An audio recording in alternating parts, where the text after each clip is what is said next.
নমস্কাৰ। আজিৰ এইটো ভিডিঅ'ত আমি আলোচনা কৰিম অষ্টম দৰমহা আয়োগৰ সম্পৰ্কত। বাজেট অধিৱেশনৰ আগতেই কেন্দ্ৰীয় চৰকাৰে অষ্টম দৰমহা আয়োগত অনুমোদন জনালে কেবিনেট বৈঠকৰ যোগেদি, আৰু ইয়াৰ পিছতেই 1 ফেব্ৰুৱাৰীত কেন্দ্ৰীয় যি বাজেট সেই বাজেট দাখিল কৰিলে বিত্তমন্ত্ৰী নিৰ্মলা সীতাৰমণ ডাঙৰীয়াই। আৰু এই বাজেটত কেইবাটাও ভাল খবৰ আহিল কৰ্মচাৰীসকলৰ কাৰণে, বিশেষতঃ মধ্যবিত্ত শ্ৰেণীৰ কাৰণে। আৰু কৰ্মচাৰীসকলে অধীৰ আগ্ৰহেৰে বাট চাই আছিলে যে 18 মাহৰ ডিএক লৈও কিবা ভাল খবৰ আহিব নেকি, বা পেঞ্চনাৰসকলৰ ক্ষেত্ৰত কেনেদৰে লাভান্বিত হ'ব, এই সকলোখিনি কথা আমি আলোচনা কৰিম। প্ৰথমতেই আমি অষ্টম দৰমহা আয়োগৰ ক্ষেত্ৰত ফিটমেণ্ট ফেক্টৰ কিমান হ'ব পাৰে সেই বিষয়ে আলোচনা কৰিম। ফিটমেণ্ট ফেক্টৰ সন্দৰ্ভত শিৱগোপাল মিশ্ৰ ডাঙৰীয়াই তেওঁ দাবী কৰিছে যে 2.86 হ'ব লাগে ফিটমেণ্ট ফেক্টৰ। কিন্তু ফিটমেণ্ট ফেক্টৰ গণনা কৰাৰ ক্ষেত্ৰত যিটো কাৰেণ্ট ডিএ বা ডিআৰ তাৰ লগত যথেষ্ট গুৰুত্ব থাকে।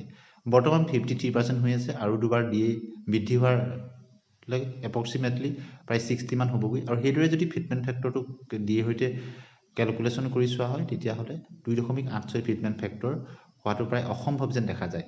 আৰু এই সম্পৰ্কতে প্ৰাক্তন বিত্ত সচিব মহোদয় তেখেতে গাৰ্গ ডাঙৰীয়াই এটি গুৰুত্বপূৰ্ণ বক্তব্য তেওঁ আগবঢ়াইছিলে ফিটমেণ্ট ফেক্টৰ সম্পৰ্কত। তেখেতে মন্তব্য কৰিছে যে 1.92 বা 2.08 হ'ব পাৰে ফিটমেণ্ট ফেক্টৰ। প্ৰথমে আপোনালোকে গাৰ্গ ডাঙৰীয়াই কি মন্তব্য কৰিছিলে এবাৰ শুনি লওক। 10 साल में केंद्रीय कर्मचारी जो हैं उनके वेतन स्ट्रक्चर पे, उनके वेतन भत्तों पे और जो सारे एसोसिएटेड सवाल हैं पेंशन्स वगैरह, उन सब पे एक गहन चर्चा की जानी चाहिए, उसका परीक्षण किया जाना चाहिए। और उसके लिए समय समय पर हर 10 साल में एक वेतन आयोग, ये वित्त आयोग नहीं, वित्त आयोग तो देश की टैक्सेस की व्यवस्था को देखता है, वेतन आयोग, वेतन आयोग हर 10 साल में बैठाने की परंपरा बन गई। दूसरा, ये घोषणा अभी की गई थी मंत्री जी के द्वारा, वैष्णव के द्वारा, कि ये सरकार ने या प्रधानमंत्री जी ने ये निर्णय ले लिया है कि 8वां वेतन आयोग की गठन किया जाएगा। लेकिन 8वां वेतन आयोग का गठन अभी हुआ नहीं है।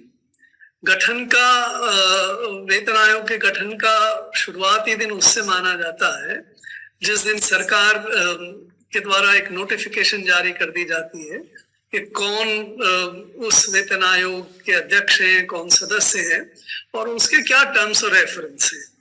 ये टर्म्स और रेफरेंस अभी तय नहीं हुए हैं।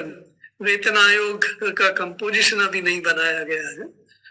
ये जब भी जारी होगा, 1 महीने 2 महीने जब भी जारी होगा, उससे ये माना जाएगा कि वेतन आयोग का गठन, 8वें वेतन आयोग का गठन हो गया।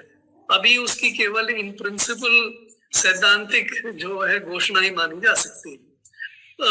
1 जनवरी 2016 को 10 साल पूरे होंगे पिछले वेतन आयोग की जो इफेक्टिव लागू करने की तिथि है, उससे 16 से 26, 1 जनवरी से शुरू होता है, 10 साल 1 जनवरी 2026 को पूरे होंगे और उससे वो लागू होना चाहिए।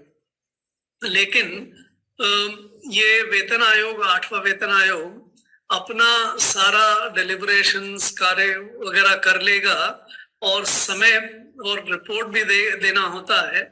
उसके बाद रिपोर्ट का परीक्षण करती है सरकारें, उसमें राज्यों को भी थोड़ा कंसल्टेशन किया जाता है, क्योंकि ज्यादातर राज्य सरकारें भी केंद्रीय वेतन आयोग को फॉलो करते हैं।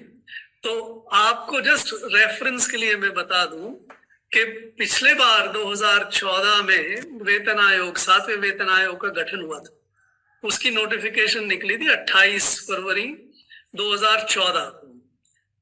1 जनवरी 2016 से अगर लागू होना हो तो उसमें 22 महीने का समय उसमें लगा था। अगर अब भी 28 फरवरी को ही जारी हो जाती है, मान लेते हैं हम 2025 में, तो उसमें केवल 10 महीने का वक्त है 1 जनवरी 2016 के लिए। इस 10 महीने में किसी भी सूरत में वेतन आयोग अपनी पूरी काम को नहीं निपटा सकता। तो मेरा अपना अनुमान ये है कि भले ही ये रिपोर्ट कभी भी आए, मई, जून, जुलाई 2026 में, और सरकार इसको परीक्षण करने में 3-4 महीने लगा ले, तो 1 साल भर बाद में भले ही इसको लागू करे, लेकिन लागू एक ही 1 जनवरी 2026 से ही करेगी।